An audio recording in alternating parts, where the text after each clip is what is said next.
জয় দিয়ে সৈয়দ মুস্তাক আলী ট্রফির অভিযান শুরু করল বাংলা। ঘরোয়া টি-20 প্রতিযোগিতায় প্রথম ম্যাচে তাদের সামনে ছিল বরোদা। ক্রুনাল পান্ডিয়ার দলকে হারাতে বিশেষ বেগ পেতে হলো না বাংলাকে।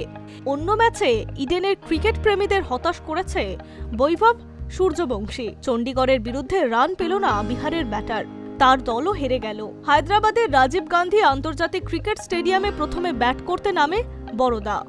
স্কোয়াডে ছিলেন ক্রুনাল পান্ডিয়া, হার্দিক পান্ডিয়া, জিতেশ শর্মা, রাসিক সালামের মতো এই ফরম্যাটের একাধিক চেনা মুখ।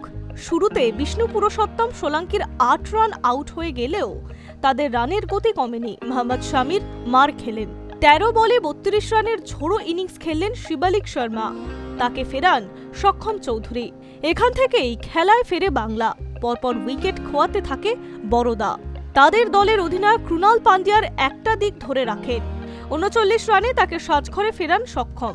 অন্য প্রান্তে ২৭ বলে অপরাজিত ৫৩ রানের দুরন্ত ইনিংস খেলেন ভানু পান্ডিয়া। সবশেষে রাখিস সালামদারকে ফেরান মোহাম্মদ শামি। ৪ ওভারে তিনি দেন ৩৯ রান। সব মিলিয়ে বরোদা তেলে ১৮১ রান। সক্ষম চৌধুরী ও ঋত্বিক চট্টোপাধ্যায় দুটি করে উইকেট নেন। শাহবাজ আহমেদ এবং সায়ন ঘোষ ভাগ করে নেন একটি করে উইকেট। জবাবে ব্যাট বিস্ফোরক শুরু করেন বাংলার দুই ওপেনার অভিষেক পোড়েল এবং করণ লাল। পাওয়ার প্লেতে স্কোরবোর্ডে যখন ৮২ রান, সাজঘরে ফেরেন অভিষেক। ২৪ বলে ৫০ রান করেন তিনি। করণের সংগ্রহে ২১ বলে ৪২ রান। শাকির গান্ধী, অভিমান্যু ঈশ্বরন ব্যর্থ হলেও সুদীপ্ত ঘরামি এবং শাহবাজ আহমেদ বঙ্গ ব্রিগেডকে মাত্র ১৭.১ ওভারের মধ্যে জয়ের সরণিতে নিয়ে যান। অন্য ম্যাচে ইডেন গার্ডেন্সের চণ্ডীগড়ের কাছে হেরে গিয়েছে বিহার। ৪ বলে ১৪ রানের ইনিংস খেলেছে বৈভব সূর্যবংশী। তার ইনিংসে ছিল ২টি ছক্কা। বিহার প্রথমে ব্যাট করে ১৫৭র বেশি তুলতে পারেনি।